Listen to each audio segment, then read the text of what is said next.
Hello YouTubers, this is T1AO, the one and only. Now, before I proceed with the topic of Naruto, I just wanted to give a shout out to the subscribers. The reason I haven't been coming out with more videos these past few weeks is because I was extremely busy at work and visiting family for the holidays. Also, it's because I didn't receive quite enough feedback to keep posting videos. But what's making me continue is during the holidays when I visited some family in Houston, I noticed I had a couple of subscribers. This motivated me to keep producing videos. I don't know how often I can do them, but I will try to upload one or two every week with different content for discussions. I am momentarily halting my narration production for my book called By Fate's Hand because I need more voices for the first chapter. And if you haven't heard it, it's on my channel titled By Fate's Hand Prologue Narration. Now, without further ado, let's talk about Naruto's ending and Boruto's beginning. I loved Naruto's ending with Sasuke finally admitting that he gave up his original quest and agreeing to help Naruto out when Naruto is Hokage. The way Naruto and Sasuke's rivalry finally came to a conclusion was satisfying to me as a fan of the series. Some of you may disagree because of the hype and build-up surrounding them since the original Naruto series and Naruto Shippuden, but because of so much hype that led up to their fight, I wasn't expecting it to quite live up to my expectations anyway. I expected it to be a little shy away from what I was anticipating. But with that said, there are some things I did not like about how the series ended. Some of which are things that had such potential to be great, but were skipped due to the rushing of the conclusion of Naruto. One is the overexhausted topic of Obito. And before I say this, I know I'm going to get major backlash from people who support Obito. I understand as a fan of a character or a person you idolize, you do not like to hear anything negative about them. I get that. I'm a fan of Sasuke's character, although I know a little more than half of the fans of Naruto actually dislike him. That's okay. But before you criticize my comments and give it a major backlash, I just want you to think about it for a second. Out of all the villains of Naruto that either had deep emotional backstories playing their part of the villain or believed they had a strong resolve to do evil for the sake of a greater good, such as Nagato, Itachi, Sasuke, Danzo, or Madara, when we're first introduced to Obito, who was later found out to be just acting the role of Tobi and Madara, and we find out his reason for literally causing more chaos in the world, it's just like, what? You're causing all of this for a girl who you had a strong crush on as a kid? And I know he most likely really did feel love for her as a kid, because we all know our first love is the one that hits us the most emotionally when you first experience it. And I know the agonizing way he lost Rin can cause serious emotional trauma at his age. And if you stack that on top of the fact that he's an Uchiha and their uncanny ability when seeing something like that amplifies their emotion into hatred and makes their Sharingan stronger, yeah, I get it and I feel for him. But if you compare his backstory to other villains, you're just like, eh. Nagato lost his parents, became a war orphan, starving to death most days as a kid, and still trying his utmost to do the right thing. He didn't even steal food before he met Yahiko and Konan. And then he stomached his hatred for the Leaf, who killed his parents and trained under Jiraiya, who he later admired and respected. And even after that, he and his friends created Akatsuki for the very purpose of improving affairs and diplomacy, not only for his village, but for other villages as well. Hanzo, leader of the Hidden Rain, was manipulated by Danzo, and because of that, Yahiko died. It's not until Nagato experienced his breaking point of tragedy as an adult that he was done being the good guy the righteous way, and sought to improve relations between villages by controlling wars. Itachi slaughtered his whole clan to prevent internal strife from erupting within the village. Itachi made the decision that the peaceful stabilization of the village was more important than the Uchiha's pride. And even after killing his family with his own hands, he still sacrificed his life for the Leaf by being a spy within the Akatsuki, even if that meant continuing to play the role of the villain and being branded as a criminal for the village he sacrificed everything for. Danzo plunged his hands into darkness so that the Leaf could continue to grow peacefully. He literally ingrained this ideology in his head to justify every evil he committed, not only between other villages, but within the Leaf village as well. Madara continuously lost his family one by one during the wars between clans, and even after swallowing his pride as an Uchiha and pushing his vengeance to the side for his dead brethren, which was even a bigger deal at the time during his era and was seen more as a disrespect to the clan rather than a good thing, he still pushed his feelings to the side to establish the first village where clans could live peacefully, which was the Hidden Leaf village with Hashirama. He even named the village. It wasn't until after he saw the Senju clan was undermining the Uchiha that he became a true villain. And even the clan he sacrificed so much for resented him in the end and ignored his warnings of the Leaf, subjugating them to a discriminating existence within the Leaf village. So comparing these deep backstories of other villains with Obito's, I personally feel as a fan that his backstory was lacking. For me, it needed more. If you claim to be a person acting as Madara, the most treacherous villain of all time, and leader of the Akatsuki, the most notorious terrorist of rogue ninja of all time, I'm expecting your past to be messed up beyond the point of return. Maybe if it was more focused on his relationship with Kakashi and how they both continuously saw endless tragedy in their lives in the ninja world even as they were growing up, and build on how Kakashi became good and Obito became evil after both witnessing so much darkness, it would have been deeper instead of mainly focusing his reason for becoming evil because of Rin. Rin definitely should have been a part of it, but not his whole world. Because remember, Obito's goal was also to become Hokage. It was not only to be happy and live out his life with Rin. Speaking of Kakashi, I think a big opportunity to incorporate the White Fang more into the Naruto series was missed with Edo Tensei. It wouldn't have been a big deal to incorporate Kakashi's father, the White Fang, into the series if he was just a normal ninja who died in a war, but the White Fang was not normal by any means. In a time where a ninja's duty was more important than the welfare of their comrades, the White Fang still chose to save his comrades during a mission instead of continuing the mission himself. And because of that, not only was he criticized by the Leaf Village, but also by his own comrades he saved. I feel like the White Fang is the one who introduced the concept of how saving lives could be more important than the mission. It probably even later on supported the idea of Tsunade's of how each squad should have one medical ninja in the team to increase survival rate during missions. The White Fang was even said to be more renowned than the actual Sannin themselves. And I know White Fang kind of had his moment with Kakashi when Kakashi was killed by Pain, but still, I wanted to see him fight as an Edo Tensei. Imagine the impact that would have not only to Kakashi's character, but also the White Fang. He would be able to see that his idealism of comrades saving each other during missions actually exists during Kakashi's time, and his moral principle did not die in vain alongside him. And I believe him seeing this would have released him from Edo Tensei and give Kakashi even more motivation not only to help out more in the war, but also inspire him to help Obito because of it, instead of spamming Naruto to inspire everyone. Naruto could have still inspired him, but it wouldn't be Kakashi's sole reason for helping Obito. Orochimaru is a whole topic by itself, but I'll try to keep it short. The way Orochimaru's character was handled during the conclusion of Shippuden disappointed me. Orochimaru's character is meant to be an enigma. His sole purpose of existing in the Naruto universe is to cause chaos during times of peace. He's a lot like Joker in Batman in that aspect. He even says in the first Naruto series, "Well, I sort of have a goal, and if I were to state it in words, I like to see moving things. They're boring when they don't move. A windmill that is not moving can be nice from time to time, but most of the time it's not even worth looking at. Now, I want to move the windmill with the wind called the destruction of Konoha, which is the Leaf Village." Orochimaru has been an ominous figure in Naruto ever since Naruto was a kid.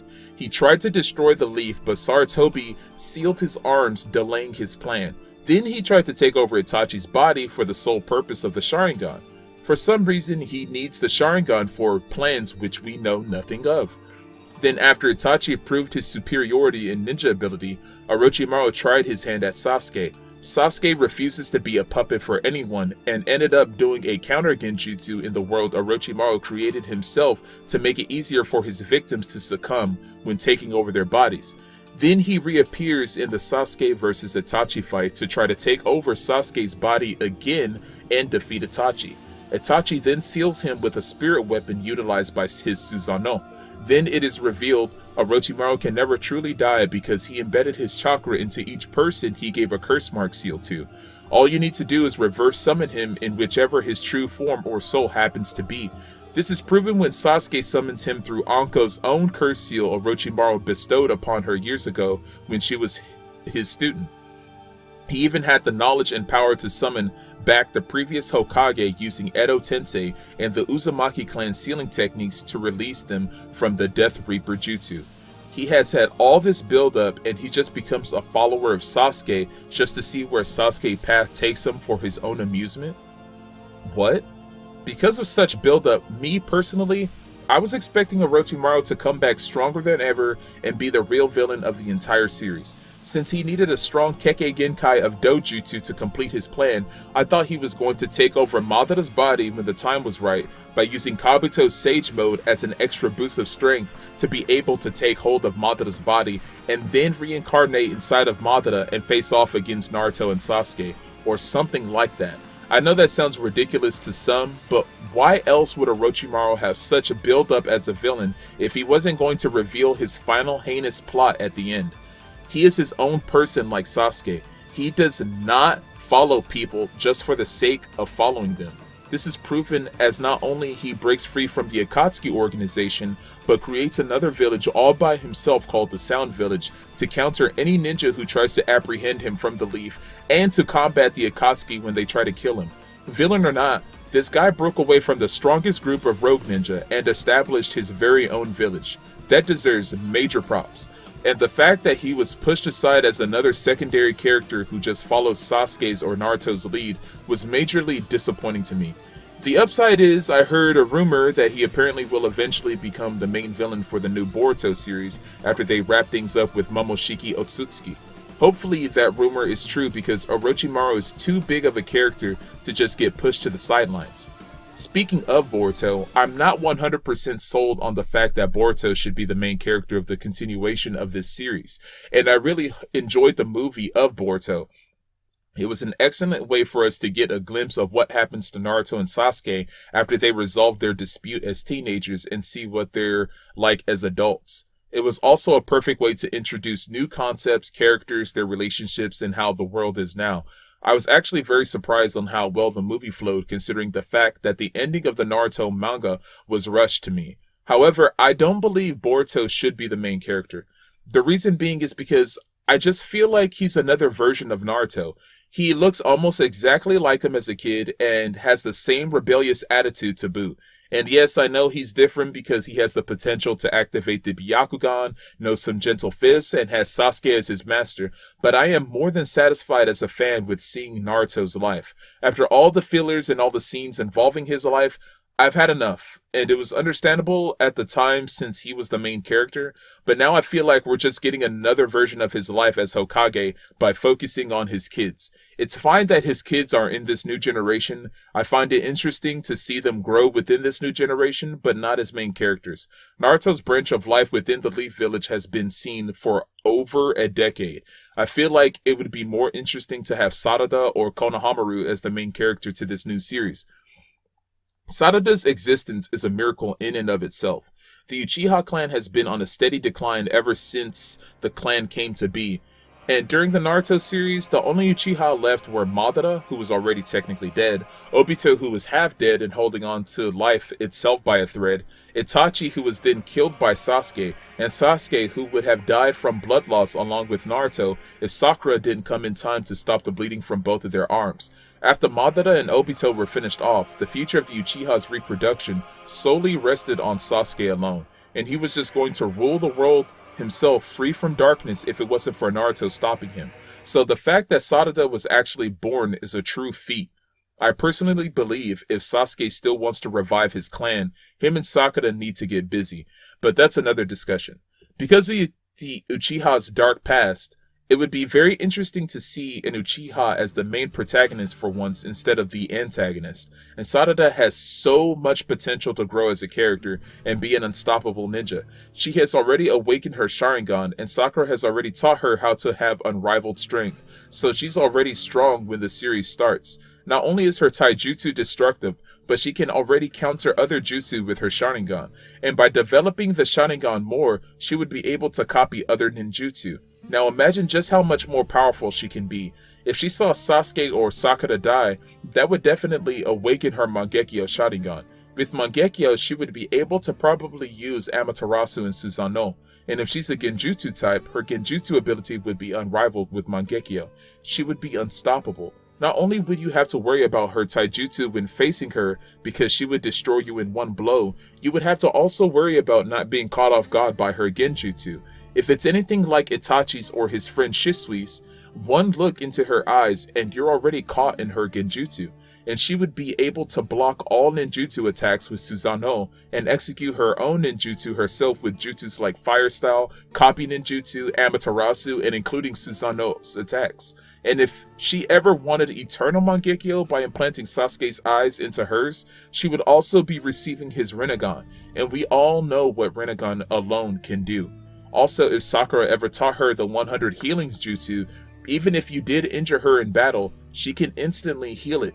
She would be invincibly OP beyond measure, and to make it even better, she's striving to become Hokage. So if she succeeds, she would also be the first Uchiha to ever become Hokage, which would definitely restore the Uchiha clan's pride and reestablish their political standing within the Leaf Village. Because of the potential she has, she would be an excellent main character for the new generation. Konohamaru would also be good because we literally do not know the Sarutobi clan's ability. Hiruzen Sarutobi, the third Hokage, became the third because he was trained by the first Hokage and second Hokage. His ability was so revered that he was given the nickname Professor, as well as the God of Shinobi, because he was able to master all the ninjutsu within the Leaf Village. Asuma Sarutobi, though not as impressive as his father, was able to utilize his wind-style jutsu to such a degree that he became part of the Guard Shinobi 12 responsible for guarding the feudal lord of the Fire Nation.